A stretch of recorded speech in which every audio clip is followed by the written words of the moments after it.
انا ارسلناک بالحق بشیرا ونذیرا ولا تسأل عن اصحاب الجحیم۔ اوپر والی آیت میں یہود و نصارہ کی سرکشی کا ذکر تھا۔ یہاں سے یہ بیان کر رہے ہیں، ظاہر بات ہے اللہ کے نبی صلی اللہ علیہ وسلم کی دلی خواہش تھی کہ جتنے بھی مشرکین اور یہود و نصارہ ہیں وہ سب ایمان قبول کر لیں، اور اس کے لیے انتھک کوشش بھی جاری تھی۔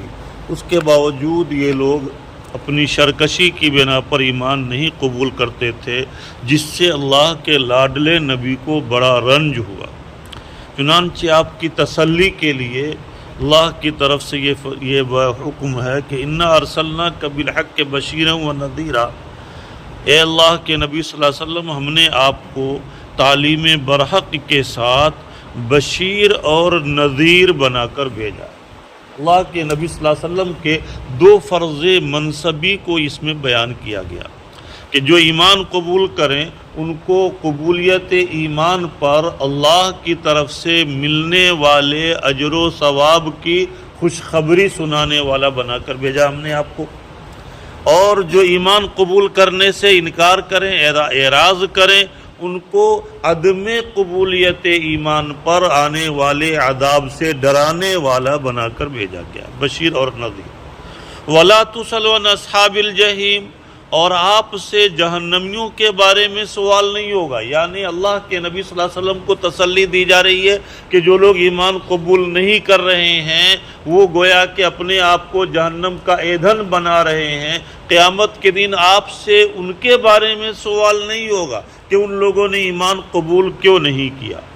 آپ کا جو کام تھا آپ نے اس کو پورا کر دیا، اللہ کے پیغام کو اللہ کے بندوں تک پہنچا دیا، آپ کی ذمہ داری ختم۔ اب آپ قبول کرانا اور ان کو منوانا یہ آپ کی ذمہ داری نہیں ہے۔ وَلَا تُسْأَلُ عَنْ أَصْحَابِ الْجَحِيمِ، اور جہنمیوں کے بارے میں آپ سے سوال نہیں ہوگا کہ ان لوگوں نے ایمان کیوں قبول نہیں کیا، آپ کا جو کام تھا آپ نے کر دیا۔ وَلَن تَرْضَىٰ عَنْكَ الْيَهُودُ وَلَا النَّصَارَىٰ حَتَّىٰ تَتَّبِعَ مِلَّتَهُمْ، اور یہ یاد رکھیے ان یہود و نصارہ سے آپ امید نہ رکھیے کہ یہ راضی اور خوش ہو کر آپ کی اتباع کر لیں گے۔ فرما رہے ہیں وَلَن تَرْضَىٰ عَنْكَ الْيَهُودُ، اور یہ یہود اور نصارہ یہ ہرگز آپ سے راضی اور خوش نہیں ہوں گے، حَتَّىٰ تَتَّبِعَ مِلَّتَهُمْ، جب تک آپ ان کے طریقے کی اتباع نہ کر لیں، آپ ان کے دین کو اختیار نہ کر لیں، اس وقت تک وہ جو ہے ایمان قبول نہیں کریں گے، اس وجہ سے کہ ان کے قلوب پر اللہ کی طرف سے غفلت کی مہر لگ چکی ہے۔ قُلْ إِنَّ هُدَى اللَّهِ هُوَ الْهُدَىٰ، اے اللہ کے نبی صلی اللہ علیہ وسلم آپ فرما دیجئے کہ اللہ تعالیٰ کا جو بتایا ہوا راستہ ہے وہی صحیح راستہ اور وہی ہدایت کا راستہ ہے، لہذا ہم جس تعلیمات کے ساتھ مبعوث ہوئے ہیں یہی تعلیمات اس قابل ہے کہ اس کے مطابق عمل کیا جائے، لہذا اس کو چھوڑ کر ہم تمہارے طریقے کو اختیار نہیں کر سکتے۔ مشرکین کی اور یہود و نصارہ کی بھی یہ خواہش تھی کہ ہمارے باپ دادا کے طریقے پر آ جائیں۔ فرما رہے اللہ کے نبی صلی اللہ علیہ وسلم کو آگے فرمایا جا رہا ہے کہ وَإِنِ اتَّبَعْتَ أَهْوَاءَهُمْ بَعْدَ الَّذِي جَاءَكَ مِنَ الْعِلْمِ مَا لَكَ مِنَ اللَّهِ مِن وَلِيٍّ وَلَا نَصِيرٍ، اللہ کے نبی صلی اللہ علیہ وسلم تو کبھی بھی ان مشرکین اور ان یہود و نصارہ کے طریقے کو اختیار نہیں کریں گے، لیکن اللہ سبیل الفرض بتلایا جا رہا ہے کہ بالفرض اگر آپ نے ان یہودیوں کے طریقے کی اتباع کر لیا جیسا کہ ان کی دلی خواہش ہے۔ فرمانے بعد الذی جاءک من العلم، بعد اس کے کہ آپ کے پاس اللہ کی طرف سے ایک علم آ چکا ہے اور اللہ کی طرف سے آپ کے اوپر ایک کلام نازل ہو چکا ہے، اس کے باوجود اس شریعت کے نزول کے بعد بھی اگر آپ نے ان یہودیوں کے طریقے کی اتباع کر لیا اور اس کو اختیار کر لیا بالفرض، تو ما لک من اللہ من ولی ولا نصیر، باوجود ہے کہ آپ اللہ کے لاڈلے اور چہیتے بندے ہیں اور تمام انبیاء کے سردار ہیں، لیکن اگر آپ نے دین یہودیت کو اختیار کر لیا تو اللہ کی طرف سے کوئی بھی آپ کا دوست، ولی اور مددگار نہیں ہوگا۔ اللہ کی غیبی نصرت اور مدد آپ کے ساتھ، جو کچھ ہے وہ سب ختم ہو جائے گی، اور آپ بھی انہی لوگوں کے طریقے پر ہوں گے اور انہی لوگوں کے ساتھ آپ کا بھی حشر ہوگا۔ الذین آتیناہم الکتاب یتلونہ حق تلاوتہ۔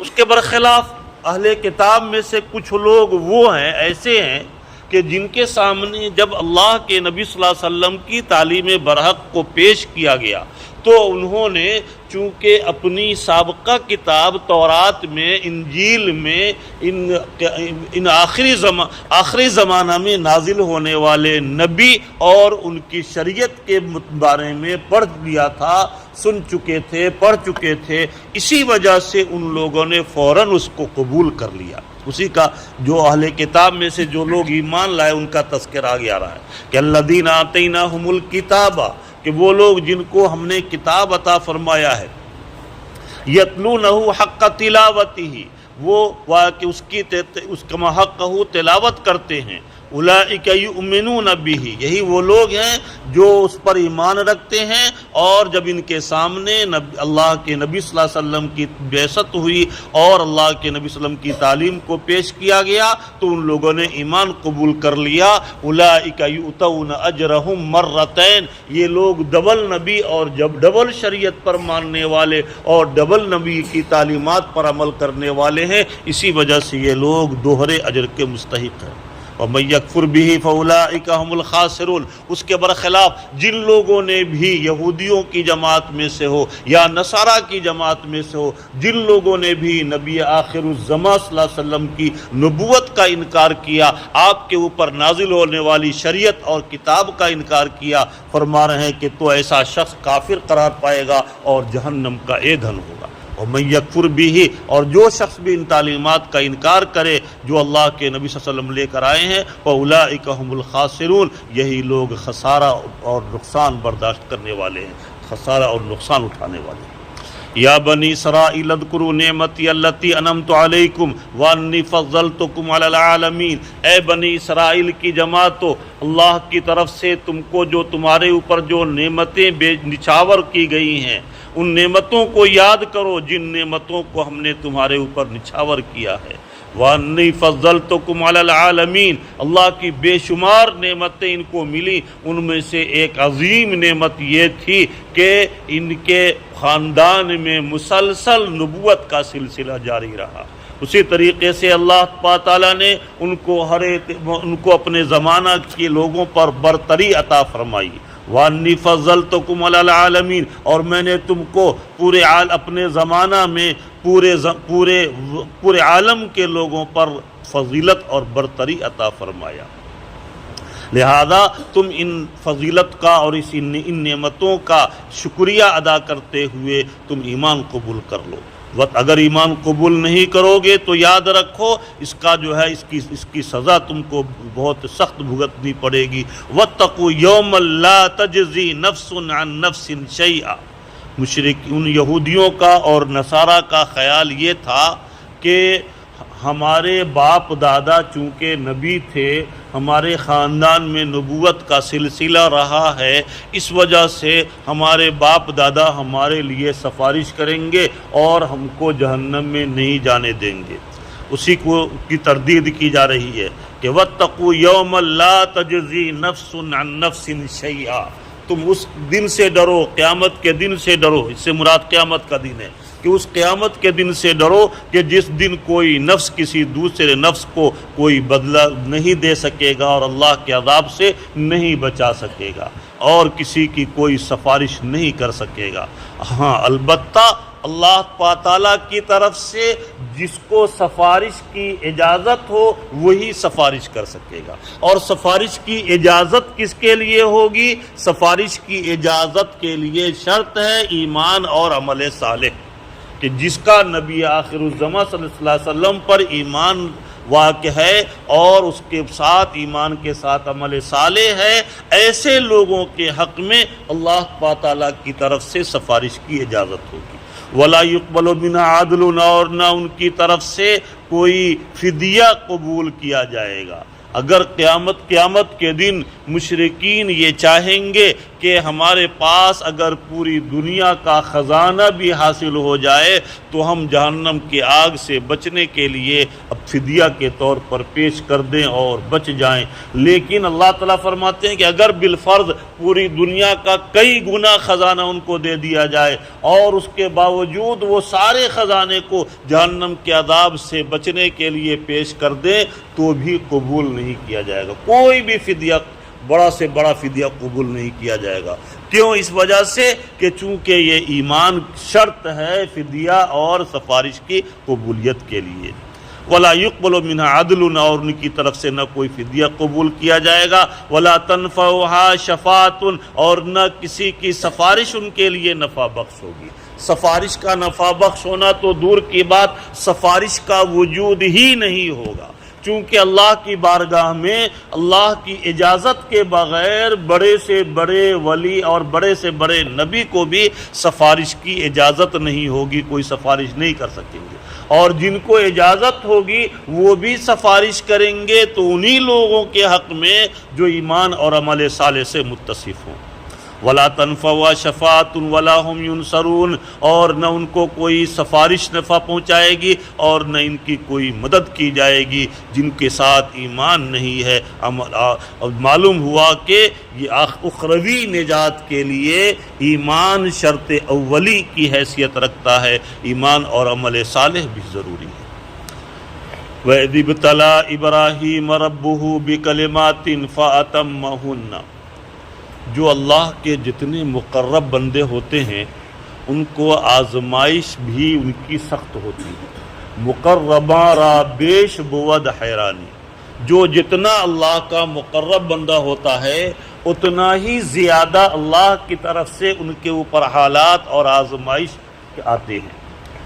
ہم اور آپ آئے دن گفتگو، دن میں کتنی مرتبہ گفتگو کرتے ہیں اور گفتگو کے دوران وعدہ کرتے ہیں، لیکن وعدہ کے ساتھ انشاءاللہ نہیں کہتے، کبھی کوئی گرفت نہیں ہوتی۔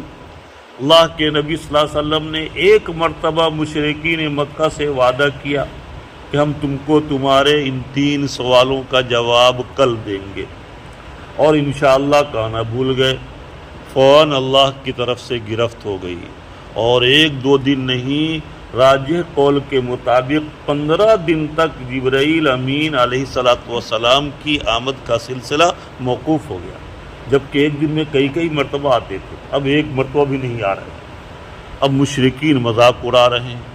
معلوم ہوا کہ جو اللہ کے مقرب بندے ہوتے ہیں، اچھا 15 دن کے بعد جب اللہ کی طرف سے وحی کا نزول ہوا تو بڑے پیار بھرے انداز میں، محبت کے انداز میں اللہ کے نبی صلی اللہ علیہ وسلم کو متنبہ کیا گیا، نبی جی آپ میرے اتنے لاڈلے بندے اور نبی ہو کر کے آپ نے کیسے انشاءاللہ کہنا چھوڑ دیا؟ وَلَا تَقُولَنَّ لِشَيْءٍ إِنِّي فَاعِلٌ ذَلِكَ غَدًا إِلَّا أَن يَشَاءَ اللَّهُ، نبی جی آئندہ یاد رکھیے گا، کبھی بھی کوئی وعدہ کیجئے تو اللہ کی مشیت پر معلق کیے بغیر کوئی وعدہ نہ کیجئے، اللہ کی مشیت کے بغیر کوئی پتا بھی نہیں ہل سکتا ہے۔ اس سے معلوم ہوا کہ ہر انسان کو جب بھی کوئی وعدہ کرے تو انشاءاللہ ضرور کہنا چاہیے۔ اسی طریقے سے ہم اور آپ مسجد میں داخل ہوتے ہیں، کتنی مرتبہ ایسا ہوتا ہے کہ بھولے میں داہنا پاؤں پہلے مسجد میں رکھنے کے بجائے بایاں پاؤں رکھ دیتے ہیں، کبھی کچھ نہیں ہوتا، کوئی گرفت نہیں ہوتی۔ حضرت سفیان ثوری علیہ الرحمہ بہت بڑے تابعین میں سے ہیں، ان کا واقعہ ہے کہ وہ ہمیشہ ایک سنت کا اہتمام کرتے تھے۔ ایک مرتبہ جلدی میں مسجد میں داخل ہوتے ہوئے انہوں نے پہلے داہنا قدم رکھنے کے بجائے بایاں پاؤں پہلے رکھ دیا مسجد میں۔ فوراً غیب سے آواز آئی، یا ثور، ثور کے معنی بیل کہتے ہیں، اے بیل تم کو اتنی بھی خبر نہیں ہے کہ مسجد میں داخل ہوتے ہوئے پہلے کون سا قدم رکھنا چاہیے؟ اس سے اصل یہ بتلانا ہے کہ جو اللہ کے جتنے مقرب بندے ہوتے ہیں ان کی گرفت، ان کی معمولی سی لغزش پر گرفت بھی سخت ہوتی ہے، ان کے ساتھ آزمائش بھی زیادہ ہوتی ہے۔ اس وجہ سے اللہ کے مقرب بندوں کو بہت زیادہ چوکنا رہنا پڑتا ہے، کہیں ایسا نہ ہو کوئی عمل ایسا صادر نہ ہو جس کی وجہ سے اللہ تعالی ہم سے ناراض ہو جائیں اور اللہ کی طرف سے گرفت ہو جائے۔ حضرت ابراہیم علیہ السلام ابو الانبیاء ہیں، اللہ کے نبی صلی اللہ علیہ وسلم سید الانبیاء ہیں، تو حضرت ابراہیم علیہ السلام ابو الانبیاء ہیں۔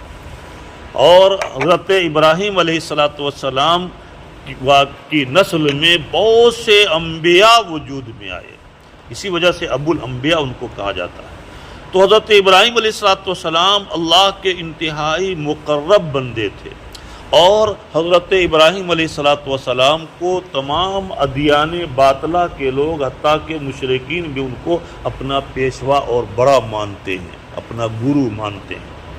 بہرحال حضرت ابراہیم علیہ السلام اللہ کے اتنے مقرب بندے تھے، اور تمام انبیاء انہی کی نسل میں سے ہیں، اکثر انبیاء ان کے بعد آنے والے، تو لیکن اس کے باوجود اللہ پاک تعالیٰ نے ان کو مختلف قسم کی آزمائش میں مبتلا فرمایا۔ ایک دو آزمائش نہیں، بڑی بڑی آزمائش، ایسی آزمائش کے دور سے ان کو گزرنا پڑا کہ عام انسان اس کا تصور بھی نہیں کر سکتا۔ چنانچہ اس آیت میں انہی چند آزمائش کی طرف اشارہ ہے۔ وَإِذِ ابْتَلَىٰ إِبْرَاهِيمَ رَبُّهُ بِكَلِمَاتٍ فَأَتَمَّهُنَّ، اور وہ وقت یاد کرنے کے قابل ہے جبکہ ابراہیم علیہ السلام کو ان کے پروردگار نے چند کلمات کے ذریعے سے آزمایا، امتحان لیا، پرکھا، جانچا۔ فاتمہن، چنانچہ وہ ان کلمات کو انہوں نے کامل اور مکمل کر دیا، اس جانچ میں، اس امتحان میں، اس ٹیسٹ میں کامیاب ہو گئے اعلیٰ نمبرات سے۔ اب یہاں پر قرآن کے اندر اس امتحان کا تذکرہ نہیں ہے کہ کیسے کیسے امتحان سے گزرنا پڑا۔ مفسرین نے اس آیت کے ذیل میں ان امتحانات کا تذکرہ کیا ہے کہ حضرت ابراہیم علیہ السلام کو ویسے تو ان کی پوری زندگی امتحان ہی امتحان تھی، لیکن بڑے بڑے 4 امتحان کے دور سے ان کو گزرنا پڑا۔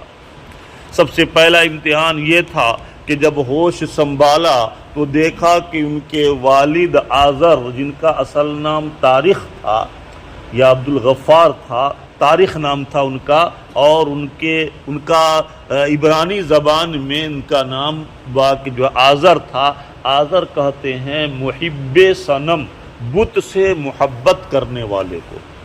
چونکہ یہ بت کو بناتے تھے پتھر کو تراش کر کے، اور ان کا بت بڑا قیمتی ہوتا تھا، ایک بت 4-4 5-5 ہزار کا فروخت ہوتا تھا، تو یہی ان کا کاروبار، یہی دھندا تھا کہ اپنے خدا کو بنا کر اور خدا کو بیچتے تھے اور کھاتے تھے۔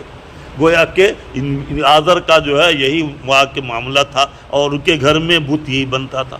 جب آنکھ کھول کر ہوش سنبھالا تو دیکھا رہے یہ تو اپنے خدا کو خود بنا رہے ہیں اور خود بیچ رہے ہیں اور خود اس کی پوجا کر رہے ہیں، یہ کیسے معبود ہو سکتا ہے؟ حضرت ابراہیم علیہ السلام نے کہا بھئی یہ معبود نہیں ہو سکتا ہے۔ چنانچہ انہوں نے اپنے واقع جو ہے گھر والوں کو سمجھایا، گھر والوں کو سمجھانے کی کوشش کی، لیکن ظاہر بات ہے اتنی ساری آمدنی اور وہ پھر کیسے اس کو چھوڑ دیں گے اور اس کے خلاف کیسے برداشت کریں گے۔ ان کے والد نے ان کو دھمکی دی کہ بھائی جو ہے تم جو ہے واقع میرے معبودوں کو برا بھلا اگر نہیں کو کہنا نہیں چھوڑو گے تو ہم تم کو پتھر مار مار کر ختم کر دیں گے۔ بہرحال حضرت ابراہیم علیہ السلام نے ایک دن موقع پا کر جب دیکھا کہ ایک بت خانہ میں 360 بت ہیں اور سب سے بڑا بت جو ہے وہ اس کے آنکھ میں ایک ایسا ہیرا لگا ہوا ہے جس سے پورے بت خانہ میں روشنی ہوتی اور وہ گھومتا رہتا ہے۔ چنانچہ حضرت ابراہیم علیہ السلام گئے اور پھاوڑا لے کر سب لوگ چلے گئے تھے ادھر تہوار میں، میلہ میں، اور ادھر حضرت ابراہیم علیہ السلام بہانہ بنا کر بیماری کا بہانہ بنا کر نہیں گئے اور جا کر کے 360 بتوں کو توڑ دیا۔ ان میں سے ایک بت کو جو بڑا بت تھا اس کو چھوڑ دیا اور باقی 359 بت کو توڑ دیا، پھاوڑا سے سب کو توڑ کر ختم کر دیا۔ اور اس کے بعد حضرت ابراہیم علیہ السلام نے پھاوڑا بڑے بت کے کندھے پر رکھ دیا اور جب جو ہے قوم کے لوگ آئے اور دیکھا کہ بھائی یہ ہمارے بتوں کی یہ درگت بنا لی ہے، تو پوچھا من فعل ھذا بآلہتنا یا ابراہیم، اے ابراہیم ہمارے بتوں کی کس نے یہ درگت بنائی ہے، یہ حالت کی ہے؟ حضرت ابراہیم علیہ السلام نے یہ نہیں کہا کہ نہیں میں نے نہیں کیا ہے۔ ہم لوگ عام طور سے کوئی کام کرتے ہیں اور اس کے بعد پھر سفید جھوٹ بول دیتے ہیں، یعنی صریح جھوٹ کہ بھائی نہیں میں نے نہیں کیا، حالانکہ کیے ہوئے ہوتے ہیں۔ تو حضرت ابراہیم علیہ السلام نے ایسا نہیں کہا کہ نہیں میں نے نہیں کیا ہے، بلکہ حضرت ابراہیم علیہ السلام نے ذو معنی لفظ استعمال فرمایا، بل فعلہ کبیرہم، اس کے بڑے نے کیا ہوگا۔ اب سامنے والے نے تو سمجھا کہ بڑا بت جس کے کندھے پر فاوڑا ہے اس نے توڑا ہے، اور حضرت ابراہیم علیہ السلام کے کہنے کا منشا یہ تھا کہ میں بڑا ہوں ان میں نے توڑا ہے، لیکن بہرحال یہ ذو معنی لفظ استعمال کیا۔ بہرحال حضرت ابراہیم علیہ السلام کے بارے میں چونکہ بعد خصت بڈھے جو میلہ میں نہیں گئے تھے انہوں نے دیکھ لیا تھا حضرت ابراہیم علیہ السلام کو جاتے ہوئے، اس کی وجہ سے انہوں نے پھر جو ہے شکایت کی کہ بھائی انہوں نے ہی کیا ہے۔ اس کے بعد حضرت ابراہیم علیہ السلام کو اللہ تعالیٰ نے آگ میں ڈال دیا۔ آگ بھی ایک بہت بڑے میدان میں لکڑیاں جمع کی گئی۔ اس زمانہ میں اس زمانہ میں جو ہے 40 دن تک لکڑیاں اکٹھا کیا گیا۔ اس زمانہ میں کوئی اگر نظر مانتا تھا، جیسے ہمارے یہاں نظر مانتے ہیں کہ ہمارا فلاں کام اگر پورا ہو گیا تو ہم زوراور پیر بابا کے مزار پر بکرا چڑھائیں گے یا مرغا چڑھائیں گے، یہ چادر چڑھائیں گے۔ اس زمانہ میں اس طرح کا لوگ مزار کو منت مانگتے ہیں۔ یہ الگ بات ہے کہ یہ بالکل حرام ہے، لیکن عام طور سے لوگ ایسا منت مانتے ہیں۔ اسی طرح سے اس زمانہ میں لوگ نظر کیا مانتے تھے کہ اگر میرا فلاں کام ہو گیا تو میں ابراہیم کو جلانے کے لیے اتنا کونٹل لکڑی دوں گا، اتنا کونٹل لکڑی جمع کروں گا ابراہیم کو جلانے کے لیے۔ گویا کہ ابراہیم علیہ السلام کو جلانا، ان کے لیے لکڑیاں اکٹھا کرنا یہ پون اور نیکی کا کام یہ لوگ سمجھتے تھے۔ بہرحال کئی مہینے تک یا 40 دن تک یا اس سے بھی زیادہ دنوں تک جو ہے لکڑی جمع کی گئی ایک بڑے میدان میں، اور اس کے بعد جب جو ہے اس کو آگ کے شعلے سے بھڑکا دیا گیا۔ اتنا تیز شعلہ بھڑک رہا تھا کہ اگر آسمان کی بلندی میں بھی اس کے اوپر کوئی جہاز جیسے اڑتی ہے، کوئی چڑیا اگر اڑ کر چلی جاتی اس آگ کے اوپر سے جل کر خاک ہو جاتی۔ ایسی آگ میں حضرت ابراہیم علیہ السلام کو گوفن نامی مشین کے ذریعے سے ڈالا گیا۔ اللہ تعالیٰ نے فرمایا یا نارو کونی بردم و سلاما علی ابراہیم، اے آگ میرے ابراہیم پر ٹھنڈی اور سلامتی کا سامان بن جائے۔ مفسرین نے لکھا ہے کہ اگر صرف بردن کہتے تو اتنی ٹھنڈی ہو جاتی آگ کہ وہ ٹھنڈک ان کے لیے ہلاکت کا سبب بن جاتا۔ اسی وجہ سے اللہ تعالیٰ نے وسلامہ فرمایا، چنانچہ اللہ تعالیٰ نے اس آگ کو ان کے لیے گل و گلزار بنا دیا۔ بہرحال یہ پہلی آزمائش ہوئی۔ دوسری آزمائش یہ ہوئی کہ جب حضرت اللہ تعالیٰ نے ان کو 1000 تمناؤں اور دعاؤں کے بعد ایک لڑکا عطا فرمایا حضرت ہاجرہ کے بطن سے، وہ بچہ جب جو ہے وہ بچہ بھی بڑی تمناؤں اور دعاؤں کے بعد ہوا، کوئی اولاد نہیں ہو رہی تھی، تو اللہ تعالیٰ اولاد عطا فرمائی۔ اب جب ظاہر بات ہے کتنی دعاؤں اور تمناؤں کے بعد کسی کی اولاد ہو، اپنی اولاد سے کتنی محبت ہوتی ہے۔ اللہ تعالیٰ نے حضرت ابراہیم علیہ السلام کو اس کے بعد ان کو حضرت ابراہیم علیہ السلام کو پھر دوسری آزمائش یہ ہوئی کہ حکم ہوا کہ اب اپنے وطن کو چھوڑ کر عراق سے ہجرت کر کے ملک شام چلے جائیے۔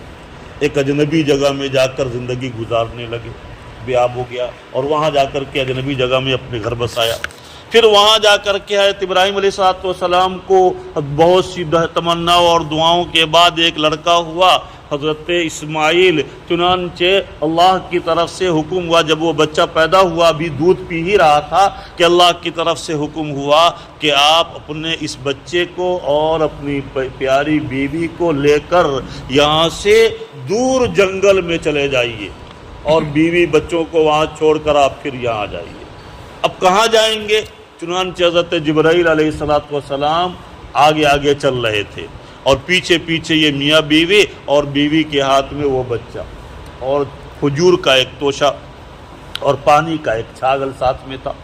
اب کہیں پر راستے میں جاتے ہوئے کہیں پر ہریالی آتی اور پانی ملتا، حضرت ابراہیم کہتے کہ یہاں پر ہم جو ہے چھوڑ دیں ان لوگوں کو، تو کہتے نہیں، یہاں اللہ کا حکم نہیں ہے۔ اس طریقے سے جب چلتے چلتے مکہ کے ریگستانی علاقے میں پہنچے، جہاں دور تک کہیں پر کوئی سبزہ گھاس بھی نہیں اور پانی کا نام و نشان نہیں، صرف پہاڑ ہی پہاڑ۔ آپ مکہ میں آج بھی جا کر دیکھیں اور پہاڑ کے اوپر چڑھ کر دیکھیں، ابھی بھی ہم گئے تھے گزشتہ سال حج میں، تو غار ہرا میں گئے، وہاں سے بھی نظر، اس سے پہلے 2012 میں گئے تھے تو اس موقع پر غار سور میں گئے تھے، ابھی غار ہرا میں گئے تو وہاں سے جا کر کے جس طرف بھی نظر ڈالیے ہر طرف پہاڑ ہی پہاڑ نظر آتا ہے۔ پورے مکے میں جہاں بھی نظر ڈالیے پہاڑی پہاڑ۔ البتہ اب جو ہے مکہ والے مکہ سٹی کے علاقے سے پہاڑ کو کاٹ کر کے اور بڑی بڑی بلڈنگیں بنا رہے ہیں، چنانچہ مکہ کے علاقے میں جو بھی آپ کو پہاڑ نظر آتا ہے 2 سال کے بعد دیکھیے گا کہ وہاں جائیے گا تو دیکھیے گا وہاں پر بلڈنگ کھڑی ہوئی ہے، روزانہ پہاڑ کو کاٹ کر کے وہاں پر بلڈنگ تیار کر رہے ہیں۔ بہرحال تو حضرت ابراہیم علیہ السلام کو حکم ہوا کہ اس بیاب و گیاہ میدان میں اپنی بیوی اور بچے کو چھوڑ دیجیے، اور اتنی بھی مہلت نہیں دی گئی کہ بیوی کو بتا دیں کہ اللہ کا حکم ہے کہ میں تم کو یہاں چھوڑ کر چلا جاؤں۔ بس بیوی کو بیٹھایا وہاں پر جا کر کے، اور اس کے بعد خود وہاں سے پھر کر واپس آنے لگے۔ جبریل علیہ السلام کہا بس ابھی چلیے، اللہ کی طرف سے یہ حکم، ابھی فوراً چلیے۔ ان کو وہاں پر چھوڑ دیا اور اس کے بعد جانے لگے۔ بیوی نے دیکھا کہ ارے یہ تو جا رہے ہیں واپس، پوچھا بھائی کہاں جا رہے ہیں، کوئی جواب نہیں دیا۔ تو حضرت ابراہیم علیہ السلام، وہ تو نبی کی بیوی تھی، وہ سمجھ گئے کہ نبی ہو کر کے اپنی بیوی بچوں کو اس طرح سے ایک ویرانی جگہ میں اور جہاں پر ایک قطرہ پانی بھی نہیں ہے نہیں چھوڑ کر جا سکتے ہیں۔ پوچھا کہ بھائی بغیر اللہ کے حکم سے نہیں جا سکتے ہیں؟ چنانچہ انہوں نے فوراً پوچھا کہ اللہ کا یہی حکم ہے کہ ہم لوگوں کو آپ چھوڑ کر یہاں چلے جائیں؟ تو انہوں نے زبان سے بھی نہیں کہا، گردن ہلایا ہاں۔ تو حضرت حاجرہ نے کہا کہ پھر تو جائیے، اذن لا یضیعنا، جب اللہ کا حکم ہے تو اللہ تعالی ہم کو ضائع نہیں کر سکتے، اب چلے جائیے۔ چنانچہ حضرت ابراہیم علیہ السلام اپنی بیوی بچوں کو چھوڑ کر جہاں پر کھڑے ہو کر گردن ہلایا تھا وہاں پر بھی ایک ستون بنا ہوا تھا۔ 2012 میں جب ہم حج کے لیے گئے تھے تو ایک دیوبند کے ایک عالم نے ہم کو بتلایا تھا کہ یہاں پر کھڑے ہو کر حضرت ابراہیم نے گردن ہلایا تھا۔ حضرت ابراہیم علیہ السلام کے گردن ہلانے کی جگہ پر ایک ستون بنا دیا گیا تھا تو حرم ترکی میں، لیکن وہ ساری نشانی علامت جو ہے حرم ترکی والی ختم ہو گئی۔ بہرحال تو حضرت ابراہیم علیہ السلام کے ساتھ کتنی بڑی آزمائش کہ ایک اکلوتا بچہ جو 1000 تمناؤں اور دعاؤں کے بعد حاصل ہوا ہو، اور اس کو ایک جنگل میں جہاں پر ہر وقت شیر اور چیتے کا واقع جو ہے آنا کوئی مشکل نہیں، اور کہیں دور تک پانی کا قطرہ کا نام و نشان نہیں۔ چنانچہ ان کے پاس ایک چمڑے کے چھاگل میں پانی تھا اور کھجور ایک تھیلے میں کھجور تھی تھوڑی سی، روزانہ ایک کھجور کھا کر اور پانی پی کر گزارا کرتی رہیں۔ جب کھجور اور پانی ختم ہو گیا تو اب ان کے سینے میں دودھ بھی آنا بند ہو گیا۔ جب دودھ آنا بند ہو گیا تو اب بچے کے لیے دودھ کا کوئی انتظام نہیں، پانی کا انتظام نہیں۔ اب بچہ دودھ اور نہ ملنے کی وجہ سے پیاس کی شدت کی بنا پر بلک رہا ہے۔ حضرت حاجرہ کو دیکھا نہیں گیا، چنانچہ وہ گئیں صفا پہاڑی کے اوپر چڑھ کر دیکھیں کہ ادھر ادھر کہیں پر پانی نظر آئے تو پانی لا کر ہم اپنے بچے کو پلائیں، لیکن صفا پہاڑی کی طرف کچھ بھی پانی نظر نہیں آیا۔ ان کو دور مروہ کی جانب انہوں نے دیکھا نظر اٹھا کر تو چمکتا ہوا ریت پانی کی طرح سے محسوس ہوا۔ چنانچہ وہ صفا سے اتر کر مروہ کی طرف گئیں۔ صفا سے مروہ میں جاتے ہوئے ایک کھائی تھی، ایک گڑھا تھا جس میں جانے کے بعد حضرت اسماعیل ان کی نگاہ سے اوجھل ہو جاتے تھے۔ چنانچہ اس کھائی والے حصے کو انہوں نے دوڑ کر گزارا کہ کہیں ایسا نہ ہو کہ ہماری آنکھوں سے اوجھل ہونے کی حالت میں ہمارے بچے کو کوئی درندہ، جنگلی درندہ اٹھا کر لے جائے، اس کا بھی ڈر تھا۔ بہرحال مروہ پر گئیں تو دیکھا کہ وہاں ادھر تو صرف ریت ہی ریت ہے، پانی کہیں نہیں۔ اس طرح سے انہوں نے صفا اور مروہ کا 7 چکر لگایا۔ لیکن کہیں پانی نہیں ملا۔ جب مایوس ہو کر اپنے بچے کے پاس واپس آئی تو دیکھا کہ بچہ پیاس کی شدت کی بنا پر اپنی ایڑی چلا رہا ہے اور وہ اپنی ایڑی زمین پر رگڑ رہا ہے، جہاں پر انہوں نے وہ حضرت اسماعیل علیہ السلام کی ایڑی کی رگڑ پڑ رہی تھی۔ اللہ تعالیٰ نے حضرت جبرائیل علیہ السلام کو بھیجا۔ حضرت جبرائیل نے اسی مقام پر جہاں ان کی ایڑی کی رگڑ پڑ رہی تھی وہیں پر جا کر اپنا پر مارا، جس کی وجہ سے وہاں سے پانی کا چشمہ ابل پڑا۔ اب وہ پانی اتنی تیزی میں ابلنے لگا کہ حضرت ہاجرہ وہ مٹی ریت سے گھیرنے لگی، ریت سے جو ہے مٹی کا میڑ بنا کر کے چاروں طرف سے اس کو گھیرنے لگی، لیکن ادھر گھیرتی تھی ادھر پانی بہہ جاتا تھا، پھر ادھر جا کر گھیرتی ادھر ٹوٹ جاتی تھی کیاری۔ چنانچہ ان کی زبان سے نکل پڑا زمزم۔ زمزم کے معنی آتے، یہ عبرانی زبان کا لفظ ہے جس کے معنی آتے تھم جاؤ، رک جاؤ۔ مفسرین نے لکھا ہے کہ اگر وہ زمزم کا لفظ استعمال نہیں کرتی تو اتنا تیزی میں وہ پانی بہتا کہ ہم جوگوار میں بیٹھے ہوئے پوری دنیا کے کسی بھی حصے میں بیٹھے ہوئے وہ زمزم کا پانی پیتے، پوری دنیا میں وہ پانی پہنچ جاتا اور پوری دنیا کے لوگ اپنے گھر میں بیٹھے بیٹھے زمزم کا پانی پیتے۔ لیکن چونکہ حضرت ہاجرہ نے زمزم کہہ دیا، اس کی وجہ سے وہ پانی رک گیا، اس کا پانی ابلنا بند ہو گیا۔ یہ اس میں بھی اللہ کی بہت بڑی مصلحت۔ اگر وہ زمزم کا پانی ہمارے یہاں فراوانی کے ساتھ موجود ہوتا تو اس کی کوئی اہمیت نہیں ہوتی، ہم اتنا اہتمام اور متبرک سمجھ کر اس کو نہیں استعمال کرتے۔ بہرحال آج بھی اور قیامت تک چونکہ وہ پانی جو ہے وہ اسی رفتار میں باقی رہے گا۔ آج بھی کتنا لاکھوں جو ہے ڈرم اس میں سے بھرے جاتے ہیں، روزانہ لاکھوں لیٹر جو ہے روزانہ اس میں سے نکلتے ہیں اور سپلائی ہوتے ہیں۔ مدینہ میں بھی وہاں جو حرمین میں ہر وقت دونوں حرم میں جتنے بھی حجاج اور معتمرین جاتے ہیں وہ سب اسی کو پیتے ہیں، اور پورے مدینہ میں بہت سی جگہوں پر اکثر جگہوں پر لوگ وہی زمزم ہی پیتے ہیں، لیکن اس کے اور پوری دنیا میں سپلائی ہوتا ہے، لیکن کبھی بھی زمزم کے کنویں میں پانی کی کمی نہیں ہوگی اور قیامت تک نہیں ہوگی انشاءاللہ کبھی۔ بہرحال تو ایک دوسری آزمائش تو ہے ابراہیم علیہ السلام کی یہ ہوئی، اتنی سخت آزمائش کہ کوئی کتنوں زیادہ جو ہے اللہ کا ولی ہو لیکن اس کو پورا نہیں، اس آزمائش پر ہم جیسا انسان اتر نہیں سکتا، چونکہ اولاد کی محبت فطری طور پر ہر ایک کو ہوتی ہے۔ اس سے بھی سخت آزمائش حضرت اسماعیل علیہ السلام کی اس وقت ہوئی جب کہ اس درمیان میں حضرت اسماعیل علیہ السلام کہاں ہیں؟ ملک شام میں، اور حضرت ابراہیم علیہ السلام ملک شام میں، اور ان کے چھوٹے بچے شیرخوار بچہ اور ان کی بیوی اکیلے یہ تنہا رہ رہی ہیں کہاں؟ مکہ کے بے آب و گیا میدان میں۔ چنانچہ ہوا کہ کبھی کبھی 2 مہینہ 6 مہینہ جائے کہ سال 6 مہینہ میں 4 مہینہ میں ان کو اجازت تھی کہ جا کر کے خبر گیری کر کے صرف آ جائیے، وہاں رہنا نہیں ہے مستقل۔ بہرحال اس طریقے سے اللہ تعالیٰ نے جب وہاں پر پانی کا چشمہ جاری ہو گیا تو پھر آہستہ آہستہ قبیلہ بنو جرہم کا ایک قافلہ جو مصر کے رہنے والے تھے وہاں سے گزر رہے تھے، دیکھا کہ پانی ہے اور بہت میٹھا پانی ہے، تو حضرت ہاجرہ سے اجازت لے کر وہیں پر قیام انہوں نے اختیار کر لیا، اور اس طریقے سے پھر آبادی وہاں پر آباد ہو گئی۔ اس کے بعد حضرت اسماعیل جب تقریباً 14 سال کے ہوئے اور اب اپنے باپ کے ساتھ کام میں ہاتھ بٹانے کے قابل ہوئے، اب دوسری بھی اس سے زبردست آزمائش کا سلسلہ شروع ہوا۔ حضرت اسماعیل علیہ السلام نے تین دن تک خواب دیکھا۔ کیا خواب دیکھا؟ کہ اپنے بچے کے گلے پر چھری چلا رہے ہیں۔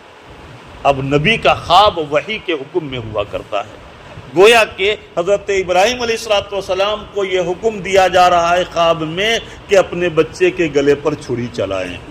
اب حضرت ابراہیم علیہ السلام نے اپنی بیوی سے کہا کہ بچے کو اسماعیل کو خوب جو ہے نہلا دھلا کر کے نیا کپڑا پہنا دو، اس کو جو ہے جنگل میں لے کے جائیں گے اپنے ساتھ لکڑی لانے کے لیے۔ چنانچہ حضرت ابراہیم ان کی والدہ نے ایسا ہی کیا۔ اس کے بعد حضرت ابراہیم علیہ السلام حضرت ہاجرہ کے پاس شیطان ملعون آیا اور کہنے لگا کہ تم کو خبر بھی ہے کہ تمہارے بیٹے کو وہ کہاں لے کر جا رہے ہیں؟ تمہارے بیٹے کو ذبح کرنے کے لیے جا رہے ہیں۔ چنانچہ حضرت حاجرہ نے کہا کہ کم بخت کہیں جو ہے باپ اپنے بیٹے کو ذبح کرتا ہے. تو تو ابلیس نے کہا کہ وہ یہ کہتے ہیں کہ اللہ کا حکم یہی ہے. تو حضرت حاجرہ نے کہا اگر اللہ کا حکم ہے تو ایک بیٹا کیا، میرے پاس 10 بیٹا ہو تو میں سب کو قربان کر دوں اللہ کے نام پر. تو اگر اللہ کا حکم ہے تب تو پھر کوئی حد نہیں ہے، بہت مبارک ہے، اللہ کی بارگاہ میں قبول ہو گیا. بہرحال اس کے بعد حضرت اسماعیل علیہ السلام کے پاس شیطان ملعون نے آ کر کے راستہ روکا. لیکن یہ کہ حضرت ابراہیم علیہ السلام جا رہے تھے، ادھر سے بھی دائیں طرف پہاڑ بائیں طرف پہاڑ، اور مینا کی وادی میں پہاڑ کے بیچ میں جو راستہ تھا اس راستے میں چٹان کی شکل میں آ کر کے شیطان کھڑا ہو گیا. اب حضرت اسماعیل علیہ السلام پریشان کہ کہاں جائیں، راستہ بند ہو گیا. وہ اللہ تعالیٰ ان کے دل میں بات ڈالا کہ کنکری لیجئے اور اللہ اکبر کہا کر 7 مرتبہ ماریے. چنانچہ جب 7 مرتبہ اللہ اکبر کنکری کر کے 7 مرتبہ اللہ اکبر کہا کر مارا تو وہ شیطان وہ دھوئے کی شکل میں غائب ہو گیا. اس کے بعد پھر تھوڑی کچھ دور آگے جانے کے بعد پھر اسی طرح سے راستہ گھیر لیا. پھر جو ہے اسی طرح سے 7 کنکری ماری. 3 مرتبہ راستہ روکا، لیکن تینوں مرتبہ ان کی کنکری پھینکنے کی وجہ سے اور اللہ اکبر کہا کر کنکری مارنے کی وجہ سے وہ شیطان ملعون بھاگ گیا. اور اس سے بھی آگے سیدھے گئے حضرت ابراہیم علیہ السلام، اور مسجد کبش نامی ایک مسجد ہے ایک پہاڑی کے اوپر. وہاں پر کہ جو آج بھی ایک سفید پتھر علامت کے طور پر رکھا ہوا ہے. قریب میں جانے کی کسی کو اجازت نہیں ہے، لیکن یہ کہ دور سے ہم لوگوں کو زیارت کرانے والے نے بتلایا کہ یہی وہ پہاڑ پر جگہ ہے، مینا کے میدان کے سامنے ہے کنارے میں. تو یہی وہ جگہ ہے جہاں پر حضرت ابراہیم علیہ السلام نے اپنے بیٹے حضرت اسماعیل علیہ السلام کو لٹا کر ان کے گلے پر چھری چلایا تھا. وہاں گئے اور اس کے بعد ان کو گلے پر لٹا دیا. بیٹے نے کہا ابا جان میرے ہاتھ پاؤں کو باندھ دیجئے اور مجھے منہ کے بل لٹا دیجئے، کہیں ایسا نہ ہو کہ آپ کی نگاہ میری نگاہ سے ٹکرا جائے اور شفقت پیدری غالب آ جائے، اور کہیں ایسا نہ ہو کہ آپ اللہ کے حکم کی تعمیل کرنے سے رک جائیں. اسی وجہ سے آپ جو ہے مجھے منہ کے بل لٹا دیجئے. چنانچہ حضرت ابراہیم علیہ السلام نے ایسا ہی کیا، گلے پر چھری چلائی، لیکن چھری کام ہی نہیں کر رہی ہے. پتھر کو کاٹتے تھے تو پتھر کٹ جاتا تھا، لیکن ان کے گلے پر چلاتے تھے گلے پر بال بھی نہیں کٹتا تھا. حضرت ابراہیم علیہ السلام نے چھری کو نوک کے بل کھڑا کر کے ایسے ان کے گردن پر رکھا اور پورا وزن ان کے اوپر دے دیا، لیکن پھر بھی کچھ نہیں ہوا. اب جو ہے حضرت ابراہیم علیہ السلام کو غصہ آ گیا اور غصے میں پٹک دیا پتھر پر کہ اپنی چھری کو کہ کم بخت تم تو پتھر کو کاٹ دیتی ہے لیکن گردن کو نہیں کاٹتی. اللہ تعالیٰ کی طرف سے اسی درمیان میں واقع بعض لوگوں یہ بیان کرتے ہیں کہ چھری کی قوت گویائی ہوئی کہ بھائی خلیل کا حکم ہے کہ بھائی جو ہے میں اس کی گردن کو کاٹ دوں، اور رب جلیل کا حکم ہے کہ بھائی میں ان کا بال بھی نہیں بگاڑوں. تو آپ بتلاؤ کہ میں خلیل کی بات مانوں کہ رب جلیل کی بات مانوں. بہرحال اسی درمیان میں حضرت ابراہیم علیہ السلام نے پیچھے سے ایک آواز سنی، اللہ اکبر اللہ اکبر. پیچھے پلٹ کر دیکھا کہ رہی جنگل میں پہاڑ پر کون آ گیا. پیچھے پلٹ کر دیکھا تو دیکھا کہ حضرت جبرائیل علیہ السلام ایک جنتی میڈھا لے کر کے کھڑے ہوئے. چنانچہ اللہ تعالیٰ علیہ السلام نے فرمایا کہ اللہ تعالیٰ نے آپ کی قربانی کو قبول کر لیا ہے اور آپ کے بچے کی جگہ پر اس بکرے کو میڈھے کو ذبح کرنے کے لیے اللہ تعالیٰ نے بھیجا ہے. یہ وہی جنتی میڈھا ہے جس کو حابیل نے قابیل کے ساتھ جب جو ہے معاملہ ہوا تھا تو اس میں اللہ کی قربانی کے طور پر پیش کیا تھا.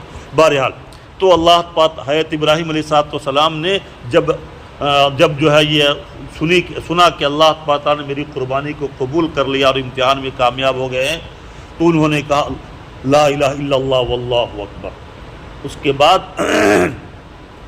حضرت اسماعیل علیہ السلام نے بعد میں فرمایا اللہ اکبر وللہ واللہ اکبر وللہ اللہ اکبر وللہ الحمد۔ تو ایام تشریق میں جو ہم کہتے ہیں اللہ اکبر لا الہ الا اللہ واللہ اکبر وللہ الحمد، یہ تینوں جو ہے بزرگوں کی زبان سے نکلے ہوئے متبرک کلمات ہیں۔ حضرت جبرائیل، حضرت ابراہیم، حضرت اسماعیل، ان تینوں کی زبان سے نکلے ہوئے یہ متبرک کلمات اللہ کو اتنے پسند آئے کہ ایام تشریق میں 9ویں ذی الحجہ کی فجر سے لے کر 13ویں ذی الحجہ کی عصر تک ہر فرض نماز کے بعد ہر بالغ مرد عورت کے لیے کہنا اس تکبیر کا واجب اور ضروری قرار دے دیا گیا۔ بہرحال حضرت ابراہیم علیہ السلام کی یہ دوسری آزمائش ہوئی۔ اسی طریقے سے حضرت ابراہیم علیہ السلام کی تیسری آزمائش یہ ہوئی کہ ان کو اللہ کی طرف سے حکم ہوا کہ جا کر خانہ کعبہ کی تعمیر کیجیے۔ بہرحال اللہ تعالیٰ حضرت ابراہیم علیہ السلام کی زندگی گویا کہ مسلسل ابتلا اور آزمائش میں ہی گزری ہے، لیکن تمام آزمائش میں وہ کامیاب ہو گئے۔ اللہ تعالیٰ نے اس کامیابی کے نتیجے میں ان کو تمغہ عطا فرمایا نبی آخر الزماں صلی اللہ علیہ وسلم کی شکل میں۔ اللہ تعالیٰ ہمیں اور آپ کو اپنی رضا اور محبت نصیب فرمائے۔